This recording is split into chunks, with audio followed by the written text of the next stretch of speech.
बाप रे बाप, आरा ला गाना सुन के हम 4 बेरा झाड़ा पीले चल गए।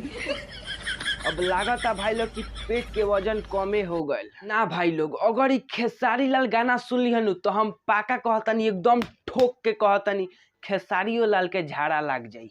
का बवाल गाना लियाइल बड़न पवन सिंह। गाना सुनला के बाद इहे लागता कि आरा जिला जिला ह आ सब जिला पीला ह। सच कहतनी भाई लोग, ई पवन सिंह आ खेसारी लाल यादव आरा जिला पे गाना निकाल के आरा जिला के झाड़ा उपड़ा देले लोग।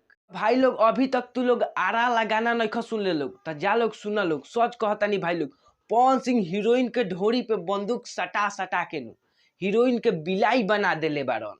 गाना के फुल रिव्यू कर देनी। अगर ता लोग की असही फनी स्टाइल में कोनो गाना के रिव्यू देखे के बा तो तू लोग इस चैनल के सब्सक्राइब कर लोग। आ अगर तनिको सा ता लोग की वीडियो में नु मजा आइल होई नु तो तू लोग वीडियो के लाइक कर लोग आ चैनलवा के सब्सक्राइब कर लोग। गोर लागतनी, टाटा बाय बाय।